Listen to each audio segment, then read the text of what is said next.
Hello दोस्तों, स्वागत है आपका ड्यूरेट्स में। और आज मैं बीपीएससी पीवाईक्यू की सीरीज़ में थर्ड वीडियो लेकर आया हूँ। 66 बीपीएससी का हम लोग क्वेश्चन सॉल्व कर रहे थे और उसमें हम लोगों ने पहले बहुत सारे क्वेश्चंस डील किए थे। 1 से लेकर 90 क्वेश्चंस तक हमने डील कर लिए थे। उसमें आज 91 से 91 से लेकर 120 क्वेश्चंस को डील करने वाले हैं। तो चूँकि फर्स्ट से लेकर 30 तक क्वेश्चंस थे हिस्ट्री के और कुछ साइंस के, फिर 61 से लेके 90 तक क्वेश्चंस थे हिस्ट्री के और कुछ ज्योग्राफी था उसमें। आज 91 से हम लोग शुरू करने वाले हैं। 91 से लेके कुछ क्वेश्चंस ज्योग्राफी हैं, उसके बाद कुछ करंट अफेयर्स हैं, कुछ पॉलिटी हैं और फिर लास्ट में बिहार स्पेशल है। तो आज 91 से लेके 120 डील करेंगे और फिर नेक्स्ट वीडियो में 121 से लेकर 150 तक डील करेंगे।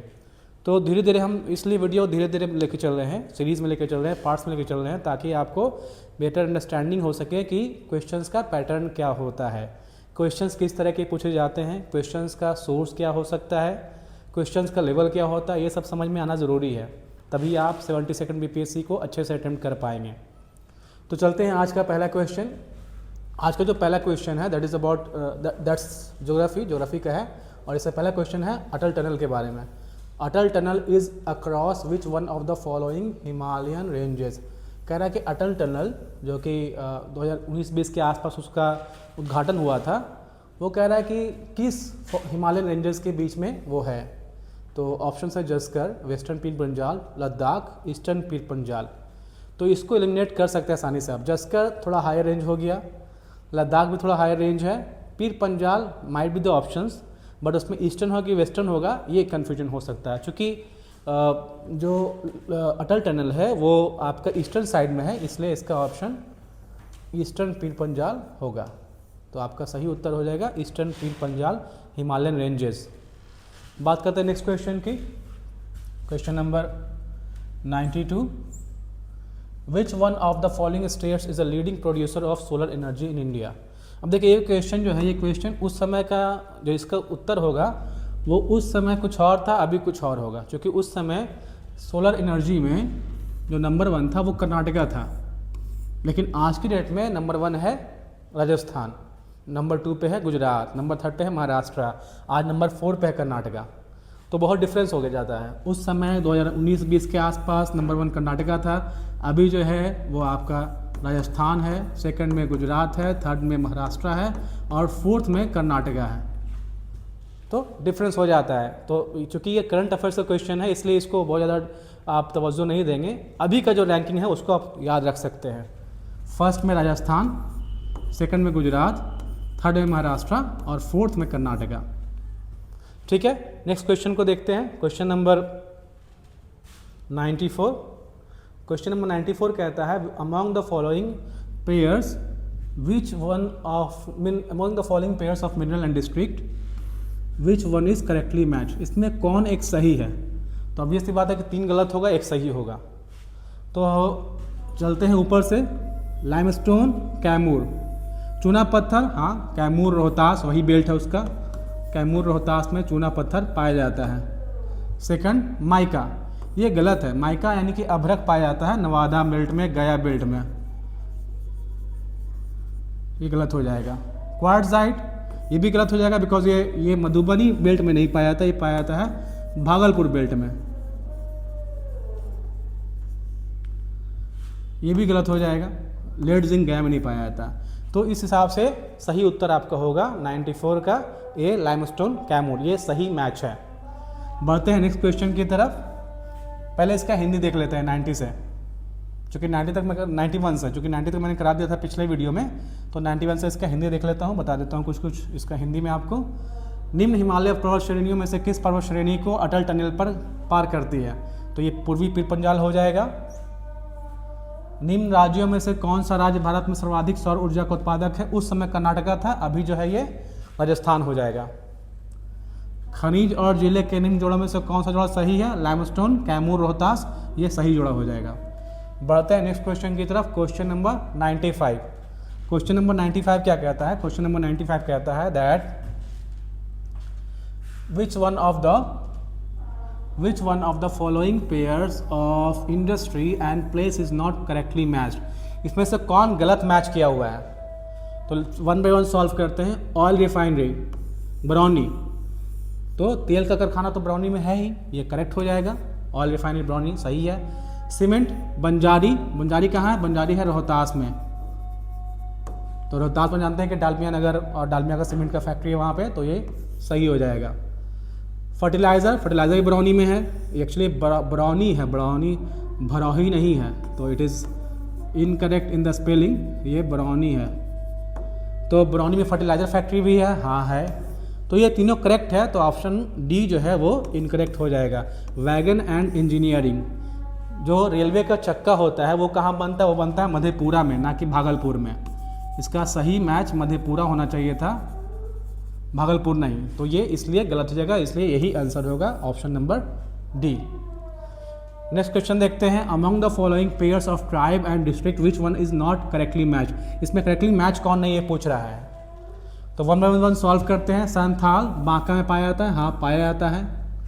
ओराव सुपौल में पाया जाता है, हाँ पाया जाता है। सुपौल में ओराव जनजाति के लोग रहते हैं। भागलपुर में खरवार, हाँ खलवार ट्राइब के लोग भी भागलपुर में रहते हैं। मुंडा, क्या मुंडा जमुई में पाया जाता है? नहीं, मुंडा जमुई में नहीं पाया जाता है। मुंडा नवादा, मगध बेल्ट इस सब में पाए जाते हैं, तो ये आपका गलत हो जाएगा। इसका सही उत्तर हो जाएगा ऑप्शन नंबर बी। बढ़ते हैं नेक्स्ट क्वेश्चन की तरफ। क्वेश्चन नंबर 96 कह रहा है कि पिडमेंट सॉइल, पिडमेंट स्वाम सॉइल कहाँ पाया जाता है? एक्चुअली ये बिहार के सिर्फ एक ही डिस्ट्रिक्ट में पाया जाता है, और वो कहाँ है ये पूछ रहा है। तो वेस्ट चंपारण बहुत मामलों में यूनिक है, इसका सही उत्तर वेस्ट चंपारण होगा। वेस्ट चंपारण ऐसा डिस्ट्रिक्ट है जहाँ की, वही एक ऐसा डिस्ट्रिक्ट है जहाँ की पिडमेंट स्वाम सॉइल पाया जाता है। वही एक ऐसा डिस्ट्रिक्ट है जहाँ की एकमात्र बिहार का नेशनल पार्क है, वाल्मीकि नेशनल पार्क। वही एक ऐसा डिस्ट्रिक्ट है जो कि कुछ और मामलों में बहुत यूनिक है। तो वही एक ऐसा डिस्ट्रिक्ट है जहाँ टाइगर रिजर्व है बिहार में। अभी सेकंड टाइगर रिजर्व कैमूर में सैंक्शन हुआ है, तो चालू होने वाला है। तो बहुत मामलों में जो वेस्ट चंपारण है, पश्चिमी चंपारण है, बहुत यूनिक है। तो उसका जो 3-4 यूनिक पॉइंट है याद कर लीजिएगा। Piedmont swamp soil, national park, tiger reserve, ये सब याद कर लेना है। बढ़ते हैं नेक्स्ट क्वेश्चन की तरफ। What is the percentage of all types of forest area to the total geographical area of Bihar state? Bihar में फॉरेस्ट एरिया कितना परसेंट है? तो अगर ये सिर्फ पूछता, अगर ये ऑल टाइप्स यहाँ पर नहीं लगा रहता तो इसका आंसर ये करीब करीब सही होता। लेकिन जब ये ऑल टाइप्स पूछ रहा है, सारे तरह का जंगल को मिला के पूछ रहा है, तो ये करीब करीब आता है 10% के आसपास, जो कि ऑप्शन में नहीं है। तो आंसर इसका ये ही हो जाएगा। तो ये ध्यान रखना आपको। If it is asking about all types of forest, सारे तरह के फॉरेस्ट, मतलब कि टी कवर भी और स्पार्स टी कवर भी, डेंस टी कवर भी, और सारे तरह के फॉरेस्ट भी, स्पार्स फॉरेस्ट, डेंस फॉरेस्ट, सब तरह के फॉरेस्ट भी, तो वो ये 10% के आसपास हो जाएगा। अगर सिर्फ पूछता फॉरेस्ट कवर, तो यहाँ पे 7.27% ये करेक्ट होता। तो चूँकि ये ऑल टाइप्स पूछ रहा है, इसलिए आंसर डी हो जाएगा इसका। बढ़ते हैं नेक्स्ट क्वेश्चन की तरफ। नेक्स्ट क्वेश्चन क्या कहता है? 97 नंबर क्वेश्चन। ये क्वेश्चन पूछ रहा है कि विच one of the following pairs of administrative divisions of Bihar Ganga river does not flow? इसमें कहाँ गंगा रिवर नहीं बहती है? क्योंकि ये डिवीजन है, प्रमंडल है, तो आप जानते हैं बिहार में कितने प्रमंडल हैं। उसमें ये पूछ रहा है कि इसमें कहाँ गंगा नहीं बहती है। दरभंगा मुंगेर गंगा बहती है, पूर्णिया भागलपुर गंगा बहती है, तिरहुत सारण गंगा बहती है, कोसी मगध गंगा यहाँ नहीं बहती है। ना ही मगध में बहती है, ना ही कोसी में बहती है। इन सब जगहों में गंगा बहती है। मुंगेर आपने सुना होगा गंगा बहती है, दरभंगा में गंगा बहती है, भागलपुर में गंगा बहती है, पूर्णिया के कबरौर घाट पे भी गंगा बहती है, तिरहुत, मुजफ्फरपुर, सारण, छपरा में भी गंगा बहती है। बट यहाँ मगध वाले एरिया में गंगा नहीं बहती है, इसलिए इसका उत्तर डी हो जाएगा। नेक्स्ट क्वेश्चन है, विच one of the following district in Bihar is having the only national park of Bihar? अभी मैंने सॉल्व कराया था कि बिहार में सिर्फ एक ही डिस्ट्रिक्ट में नेशनल पार्क है, राष्ट्रीय उद्यान है, और वो है वेस्ट चंपारण, जिसका नाम है वाल्मीकि नेशनल पार्क। यहीं पे एक टाइगर रिजर्व भी है जिसका नाम है वाल्मीकि टाइगर रिजर्व। तो वेस्ट चंपारण एक ऐसा डिस्ट्रिक्ट है जहाँ पे कि नेशनल पार्क पाया जाता है। बढ़ते हैं नेक्स्ट क्वेश्चन की तरफ, क्वेश्चन नंबर 101। इसका हिंदी देख लेते हैं एक बार। कह रहा है कि उद्योग राजस्थान के निम्न जोड़ों में से कौन सा जोड़ा सही नहीं है। तो ये रेल डिब्बा वाला सही नहीं होगा, क्योंकि रेल डिब्बा कहाँ बनाया जाता है, मधेपुरा में।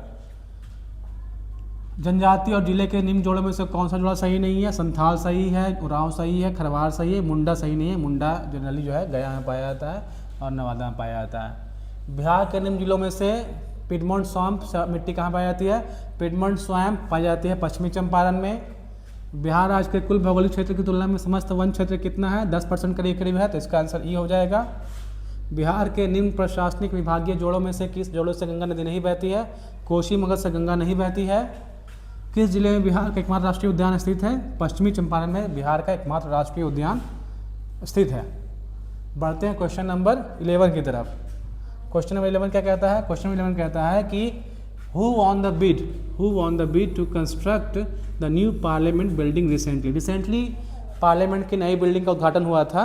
तो कह रहा है कि वो कहाँ, कह रहा है कि किस कंपनी ने इसका जो बिड है, टेंडर है, वो जीता था। तो इट वाज टाटा प्रोजेक्ट्स में इसका बिड जीता था और टाटा प्रोजेक्ट्स ने इसका कंस्ट्रक्शन कराया था। नेक्स्ट क्वेश्चन है what is meant by rule of law. ये क्वेश्चन पॉलिटी का है। इसमें सवाल कह रहा है कि रूल ऑफ लॉ क्या होता है। रूल ऑफ लॉ क्या होता है, यानी कि लॉ का नियम क्या कहता है।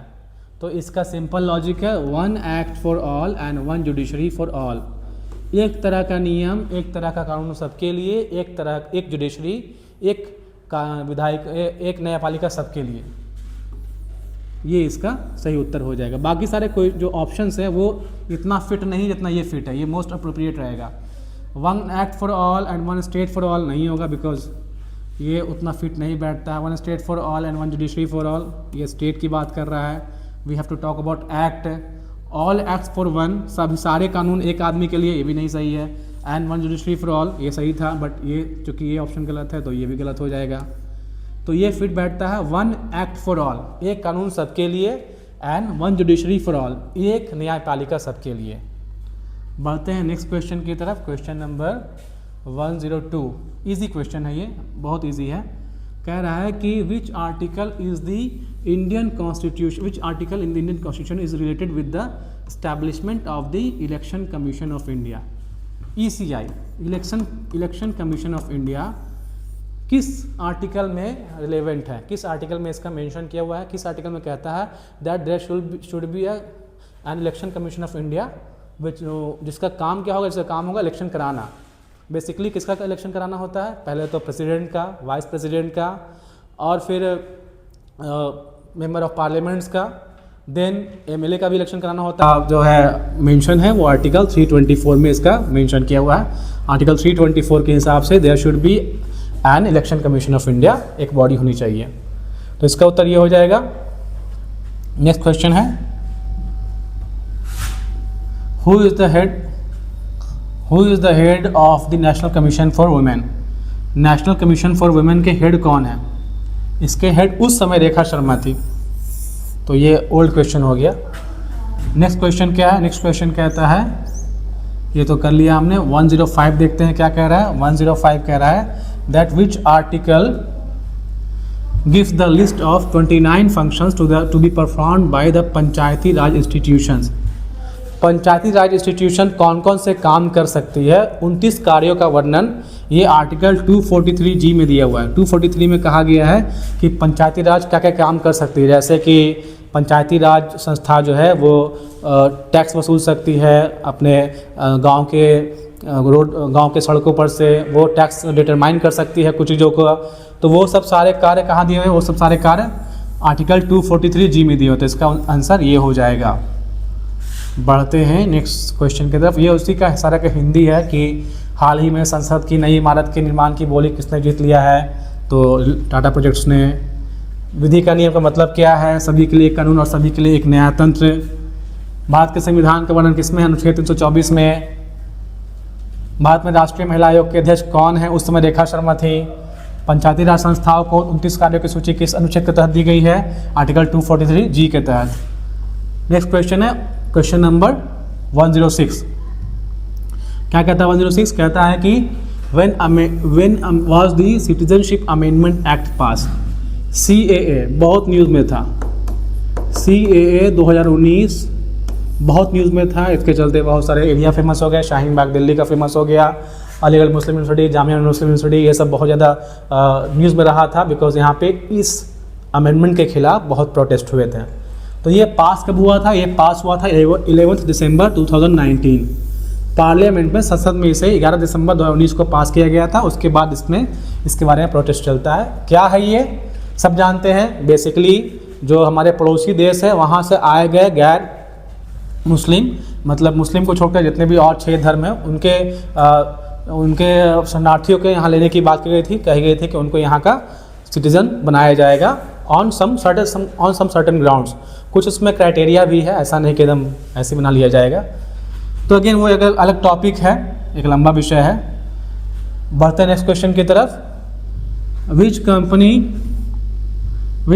established its factory in 1632 at Patna Bihar? Patna Bihar में 1632 में किस कंपनी ने अपना फैक्ट्री स्टैब्लिश किया था? उस समय डच ईस्ट इंडिया कंपनी ने अपना फैक्ट्री स्टैब्लिश किया था पटना में। नंबर 110 देखते हैं। 110 नंबर क्वेश्चन क्या कहता है? 110 नंबर क्वेश्चन कहता है which act is not the landmark in the development of the constitution during the British rule?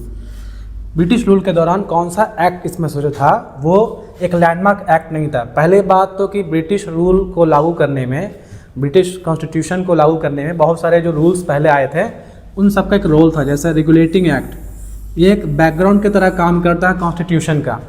Constitution एक ही दिन में नहीं बन गया था, कॉन्स्टिट्यूशन को धीरे धीरे इवॉल्व होने में समय लगा था। ब्रिटिश जब यहाँ पे आए तो शुरू में उन्होंने बहुत सारे कानूनी सुधार किए। उनमें ये एक था चार्टर एक्ट 1833 का, ये भी था। गवर्नमेंट ऑफ इंडिया एक्ट 1919 वाला भी था। इसके बाद गवर्नमेंट ऑफ इंडिया एक्ट 1935 आया। कहा यह भी जाता है कि जो गवर्नमेंट ऑफ इंडिया एक्ट 1935 है आधा संविधान वही है। तो चूँकि होता क्या है कि बहुत सारे जो नियम कानून हमारे संविधान में लिए गए हैं वो इन सब एक्ट से भी लिए गए हैं। तो ये सब एक तरह का बैकग्राउंड की तरह काम कर रहा था। लेकिन जो ये चौथा एक्ट है, the protection of civil rights act, ये कॉन्स्टिट्यूशन से रिलेवेंट नहीं है। हाँ, कॉन्स्टिट्यूशन के कुछ प्रोविजंस को ये भले ही लागू करता है लेकिन इसके बेस पे कॉन्स्टिट्यूशन नहीं बना है। ये एक्ट एक्चुअली में जो SC ST होते हैं उनका जो राइट्स होता है उनको प्रोटेक्ट करने के लिए ये एक्ट लाया गया था 1955 में। इसी के तहत जो कहते हैं ना कि SC ST एक्ट होता है जिसको लागू करने के बाद नॉन अवेलेबल वारंट जारी हो जाता है, तो वो सारा इसी में आता है। तो इसका आंसर ऑप्शन डी होगा। बढ़ते हैं नेक्स्ट क्वेश्चन की तरफ। उससे पहले इसका हिंदी देख लेते हैं सारे क्वेश्चन के, 106 से लेकर 110 तक। 106 पढ़ लेता हूं मैं। नागरिकता संशोधन कानून कब पारित हुआ? तो जो सिटीजनशिप अमेंडमेंट एक्ट जो अभी हम इसके पहले देखे थे उसके बारे में कह रहा है कब ये पारित हुआ। तो बता चुका हूं 11 दिसंबर 2019 को ये संसद में पारित किया गया था। 1632 में बिहार के पटना शहर में कौन सी कंपनी ने अपनी फैक्ट्री स्थापित की थी? तो ये डच कंपनी ने स्थापित की थी, बता चुका हूं पहले ही वह। इसके बाद क्वेश्चन नंबर 107 है, क्या कहता है? 73वें संविधान संशोधन कानून की वैधानिक शुरुआत किस संविधान संशोधन बिल से हुई? देखिए, इसकी शुरुआत 64वें संविधान संशोधन बिल से ही हो गई थी। इसके बाद फिर जो 73वां संविधान संशोधन आया उसमें हमने देखा कि एक और नया शेड्यूल 9 जोड़ दिया गया, कुछ आर्टिकल्स जोड़ दिए गए जिससे कि कानूनी पंचायती राज कानून लागू हो गया। इनमें से कौन सा विकेंद्रीकरण का वैशिष्ट्य नहीं है? इसमें से कौन विकेंद्रीकरण का पार्ट नहीं है? तो सिंपल, स्थानीय समुदायों में आत्मविश्वास को नहीं जगाना, ये नहीं जो लगा दिया गया ये गलत है, जगाना काम है इसका। स्थानीय समुदाय, लोकल कम्युनिटीज में कॉन्फिडेंस कैसे डेवलप करेंगे? विकेंद्रीकरण से ही करेंगे। तो ये नहीं लगाकर इसने आपको कंफ्यूज किया, इसका आंसर सी हो जाएगा। ब्रिटिश शासनकाल में 110वां नंबर क्वेश्चन, ब्रिटिश शासनकाल में संविधान के विकास में कौन सा कानून ऐतिहासिक नहीं था? तो ये protection of civil rights act ऐतिहासिक नहीं था, बाकी सारे कानून ऐतिहासिक थे, इनका रोल भी था संविधान को बनाने में। नेक्स्ट क्वेश्चन है क्वेश्चन नंबर, ये क्वेश्चन इकोनॉमिक्स का है, ठीक है। इसमें कहता क्या है कि which one among the following is not an objective of food management in India. जो इंडिया में फूड सिक्योरिटी के लिए हमारे यहाँ PDS है, पब्लिक डिस्ट्रीब्यूशन सिस्टम है, जिसमें कि आप कोटा में जाते हैं, वहाँ आपको अनाज मिलता है, चावल मिलता है, गेहूँ मिलता है। तो उस पूरे सिस्टम में कह रहा है कि इसमें से कौन जो है शामिल नहीं है, इसमें से कौन जो पार्ट है वो शामिल नहीं है पूछ रहा है। तो इसके लिए आप क्वेश्चन, मैं आपके ऑप्शंस को पढ़ देता हूँ। पहला, distribution of food grains, food grains का डिस्ट्रीब्यूशन, अनाज का डिस्ट्रीब्यूशन। क्या ये काम है, क्या ये पार्ट है पीडीएस का? हाँ, ये पार्ट है पीडीएस का। अनाज को डिस्ट्रीब्यूट करना पीडीएस का ही पार्ट है। Procurement of food grains, food grains को प्रोक्योर करना। अनाज जब उगाया जाता है किसान के द्वारा, तो उसके बाद उगाने के बाद उसको एफसीआई के गोदाम में ले जाया जाता है, वहाँ गोदाम में उसको रखा जाता है बफर स्टॉक की तरह। तो बफर स्टॉक का मेंटेनेंस करना, ये तीनों पार्ट है आपके पीडीएस सिस्टम का, पब्लिक डिस्ट्रीब्यूशन सिस्टम का।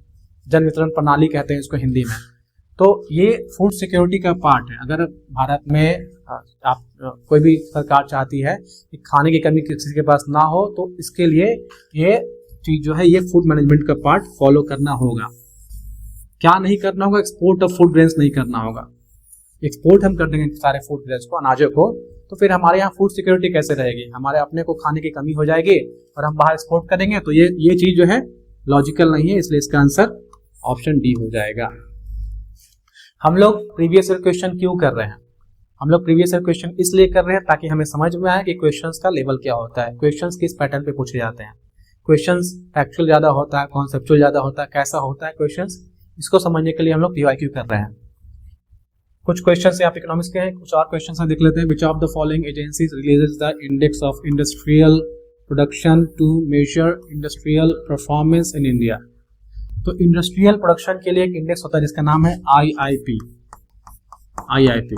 Index of industrial production.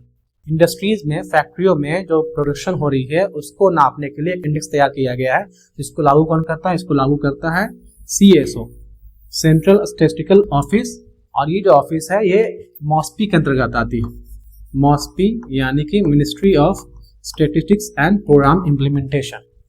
तो जो योजनाओं को लागू करता है, जो उसकी सांख्यिकी विभाग को देखता है, कितना उसमें पूरा कैलकुलेशन करता है, कितना खर्च है, कितना खर्च करना है, कैसे बजट आएगा, वो सारा जो मिनिस्ट्री है वो मॉस्पी के अंतर्गत आता है, ministry of statistics and programme implementation. और उसी के अंतर्गत एक ऑफिस है, एक ऑर्गेनाइजेशन है, इसका नाम है सीएसओ। वो सीएसओ ही जारी करता है IIP, that means index of industrial production. Question number 116 पे आते हैं। क्वेश्चन नंबर 116 क्या कहता है? ये कहता है कि जो ease of doing business report, ये इसको हम लोग शॉर्ट में कहते हैं ईओडीबी रिपोर्ट। ये जारी कौन करता है? जारी करता है डब्ल्यूबी यानी वर्ल्ड बैंक करता था। एक्चुअली ये रिपोर्ट जो है बंद कर दिया गया 2024 के बाद। ये रिपोर्ट बंद कर दी गई है क्योंकि इसमें बहुत सारी डिस्क्रिपेंसी पाई गई है, बहुत सारे इसमें कंट्रोवर्सी हो गई थी। तो ये ईज ऑफ डूइंग बिजनेस यानी कि कितना आसान है हमारे यहाँ बिजनेस करना, इसके बारे में ये इंडेक्स जारी करता था वर्ल्ड बैंक। अब ये बंद हो गया है। जब ये क्वेश्चन एग्जाम हुआ था 2020 में, तो उस समय ये क्वेश्चन आया था और उसमें पूछा गया था कि पिछला बार पोजीशन कितना था इंडिया का और अब कितना हो गया, कितना परफॉर्मेंस में सुधार हुआ है। तो 19 में 77 था और 20 में 63rd पोजीशन पे इंडिया आ गया था। बहुत सुधार किया था इंडिया ने। 2014 में ये बहुत पीछे था, 100 समथिंग था, लेकिन सुधार करते करते हर साल 5-10 प्लेस सुधार करते करते 63rd पोजीशन पे, 63rd पोजीशन पे इंडिया आ गया था ease of doing business report में, जो कि वर्ल्ड बैंक जारी करती थी, अभी नहीं करती है। अब ये रिपोर्ट बंद हो चुकी है। ठीक है, बढ़ते हैं नेक्स्ट क्वेश्चन की तरफ। नेक्स्ट क्वेश्चन क्या कहता है? नेक्स्ट क्वेश्चन कहता है that revenue deficit, again budget deficit, revenue deficit, primary deficit, ये सब ऐसे टर्म है इकोनॉमिक्स में जो आपको जानना बहुत जरूरी है। बिना इसके आप जो है क्वेश्चंस अटेम्प्ट नहीं कर पाएंगे इकोनॉमिक्स के। तो रेवेन्यू डेफिसिट के बारे में है, तो अभी इसके बारे में रहते हैं, जब मैं पढ़ाऊंगा आगे तो बताऊंगा। कह रहा है कि revenue deficit in India implies that, revenue deficit India में क्या मतलब है उसका? अगर रेवेन्यू डेफिसिट कहते हैं हम तो उसका मतलब क्या होता है? इसका मतलब यह होता है कि the Indian government needs to borrow in order to finance its expenses which do not create capital assets. Revenue deficit का मतलब यही है कि कहीं ना कहीं घाटा है, उसको हम लोग कहते हैं रेवेन्यू डेफिसिट का मतलब कि रेवेन्यू घाटा। तो घाटा का मतलब है कि हमको उसको पूरा करना पड़ेगा। पूरा करने के लिए क्या करना पड़ेगा? उसको हमको कोई ना कोई उधार लेना पड़ेगा। तो इसका मतलब यही हो रहा है कि इंडियन गवर्नमेंट को उधार लेना पड़ेगा ताकि ये जो भी अपना खर्च है उसको पूरा कर पाए। लेकिन उस खर्च से कोई भी कैपिटल एसेट्स ना बने। कैपिटल एसेट्स, कैपेक्स का मतलब क्या होता है, इसको शॉर्ट में लोग कैपेक्स कहते हैं। कैपेक्स का मतलब क्या होता है कि कोई भी ऐसा निर्माण नहीं करना है जिससे कि वो उससे रेवेन्यू ना आए, वो कैपिटल हो, पूंजी हो। तो इसका आंसर बी हो जाएगा। अगेन कुछ टर्म है, revenue deficit, primary deficit, fiscal deficit, फिर कैपिटल एसेट, रेवेन्यू एसेट, ये सब जो है ये fix asset, movable asset, immovable asset, ये सब कुछ टर्म है जो मैं एक वीडियो में लेकर आऊंगा इकोनॉमिक्स के सारे वीडियोस में, उससे पूरा एक्सप्लेन कर दूंगा। फिलहाल के लिए समझिए कि इसका आंसर बी होगा, और इसका मतलब ये होगा कि कैपिटल रेवेन्यू डेफिसिट का मतलब ये होगा कि बोरो करने के लिए कुछ पैसा चाहिए जिससे कि कैपिटल एसेट का निर्माण ना हो। ठीक है, नेक्स्ट बढ़ते हैं नेक्स्ट क्वेश्चन की तरफ। क्वेश्चन नंबर 113 कह रहा है विच of the following countries is India top trading partner. उस समय इंडिया में टॉप ट्रेडिंग पार्टनर कौन था? उस समय था USA. That time it was USA. तो ये 19-20 में इंडिया का टॉप ट्रेडिंग पार्टनर यूएसए था। अभी फिर यूएसए हो गया है, बीच में चाइना टॉप पे हो गया था, फिर बीच में यूएई टॉप पे हो गया था, लेकिन अभी फिर लेटेस्ट रिपोर्ट में यूएसए टॉप पे चला गया है। एक और क्वेश्चन है, क्वेश्चन ये कहता है कि विच of the following infrastructure sectors of India is related with Bharatmala project. Bharatmala project क्या है? भारतमाला प्रोजेक्ट ऐसा है जो कि पूरे भारत को कनेक्ट करता है रोड से, तो it is relevant with road infrastructure, ये इसका आंसर हो जाएगा। क्वेश्चन नंबर 17 पे आते हैं। To improve institutional agricultural credit flow, what credit target for 2021 has been fixed in the union budget of India. उस समय का जो बजट था 2021 वाला, उसमें एग्रीकल्चरल क्रेडिट फ्लो के लिए कितना करोड़ का टारगेट रखा गया था? तो ये 15 लाख करोड़ था। It's a current affairs question जो कि आज के डेट में इररिलेवेंट है, लेकिन उस समय इसका आंसर सी था। द ऑब्जेक्टिव ऑफ पीएम कुसुम, ये एक स्कीम है पीएम कुसुम। इसका जो बेसिक पर्पस था, इसका बेसिक पर्पस ये था कि जो फार्मर्स होते हैं जब वो सिंचाई के लिए डीजल का यूज करते हैं सोलर पंप्स में, उसके जगह पे सोलर का यूज करें। जो किसान होते हैं जब वो सिंचाई करते हैं खेतों में तो बहुत ज़्यादा पानी एक्सट्रैक्ट करते हैं, उसके लिए मोटर का यूज़ करते हैं। तो उन मोटरों में डीजल का यूज़ ना करके सोलर पंप का यूज़ करेंगे, जिससे कि जो कि सोलर एनर्जी पे चलती है। तो वो उसके लिए जो उसके इंकरेजमेंट के जो स्कीम आई थी उसका नाम था पीएम कुसुम स्कीम। तो इसका आंसर डी हो जाएगा। नेक्स्ट क्वेश्चन, इसका हिंदी कर लेते हैं। हिंदी है, भारत में खाद्य प्रबंधन को निम्न में से कौन सा एक उद्देश्य नहीं है? खदानों का निर्यात उद्देश्य नहीं है। भारत में औद्योगिक क्षेत्र की उपलब्धि को मापने के लिए निम्न से कौन सी संस्था औद्योगिक उत्पादन के लिए सूचकांक को जारी करती है? तो ये सीएसओ जारी करती है। भारत में राजस्व घाटे से तात्पर्य क्या है? भारत सरकार को अपने उन व्ययों के वित्त पोषण के उधार देने की आवश्यकता है जो पूंजीगत परिसंपत्तियों का निर्माण नहीं करते। पूंजीगत परिसंपत्ति मतलब कैपिटल एसेट्स। व्यवसाय करने की सरलता पर 2020 की रिपोर्ट के अनुसार भारत ने अपने क्रम में सुधार किया है। उस समय 77 था, उससे 63 चला गया था। बढ़ते हैं नेक्स्ट। 113, निम्न में से कौन सा देश भारत का सर्वाधिक व्यापारिक भागीदार वाला देश था? उस समय संयुक्त राज्य अमेरिका था। भारतमाला परियोजना से भारत का निम्न से कौन सा इंफ्रास्ट्रक्चर क्षेत्र संबंधित है? सड़क इंफ्रास्ट्रक्चर। और 17 में भारत के केंद्रीय बजट में संस्थागत कृषि साख का प्रभाव बढ़ाने के लिए वर्ष 2020-21 के लिए क्या साख लक्ष्य रखा गया है? 15 लाख करोड़ का उस समय रखा गया था। पीएम कुसुम का उद्देश्य क्या है? पीएम कुसुम का उद्देश्य है किसानों की डीजल और केरोसिन पर निर्भरता समाप्त करना और पंप सेटों को सौर ऊर्जा से जोड़ना। बात करते हैं, 2 क्वेश्चन और बच गया, 119 नंबर क्वेश्चन और 120 नंबर क्वेश्चन। 119 नंबर क्वेश्चन क्या कहता है? ये कहता है कि विच of the following commercial banks of India comes in top 100 global banks. देखिए, एक टर्म है DC, domestically systematic important banks. तो इसका कॉन्सेप्ट भी है टू बिग टू फॉल। कुछ बैंक इतने बड़े हैं कि वो कभी डूब नहीं सकते। उसमें इंडिया का एसबीआई भी आता है, एचडीएफसी भी आता है और आईसीआईसीआई बैंक भी आता है। ये तीनों बैंक आती है। लेकिन दुनिया के टॉप 100 बैंक्स में इंडिया का एकमात्र बैंक है जो कि एसबीआई है। एसबीआई दुनिया के 100 बड़े बैंकों में से एक स्थान रखता है। शायद इसका स्थान 54वां या 55वां है, 54th 55th है। बट इंडिया के एसबीआई बैंक दुनिया के 100 टॉप 100 बैंक में एक स्थान रखता है। नेक्स्ट है, the government of India announced the new scheme Nirvik in the budget for 2021। Which of the following sectors of economy will take the benefit from this scheme. Nirvik scheme actually निर्यात से relevant है, निर्यात से संबंधित। इसका फुल फॉर्म ये होता है निर्यात विकास करके स्कीम है। तो ये निर्यात मतलब एक्सपोर्ट सेक्टर को बेनिफिट करता है, उसका विकास करेगा, तो इसलिए इसका आंसर ऑप्शन डी हो जाएगा। तो इस तरह से हमने 120 क्वेश्चन कंप्लीट किए हैं। अगले वीडियो में मैं आपका 121 नंबर क्वेश्चन से 150 नंबर क्वेश्चन कराऊंगा। तब तक के लिए क्वेश्चंस को रिपीट कर लीजिएगा, रिवाइज कीजिएगा, देखिएगा क्वेश्चंस किस तरह के हैं, उसका आंसर्स क्या है। जो भी मैं आंसर कराता हूँ सारा आंसर जो है बीपीएससी का जो ऑफिशियल आंसर की होता है वही होता है, तो इसलिए आपको कंफ्यूज नहीं होना है। आंसर्स क्या हो सकते हैं आपको समझना होगा, बीपीएससी कैसे आंसर्स को मार्क करती है वो समझना होगा, और इसलिए आपको इसको एक बार रिवाइज करके भी देख लीजिएगा। अगले वीडियो में मैं आपका नेक्स्ट पार्ट लेकर आऊंगा। तब तक के लिए पढ़िएगा, रिवाइज कीजिएगा। मिलते हैं फिर नेक्स्ट वीडियो में। Till then bye, take care, thank you.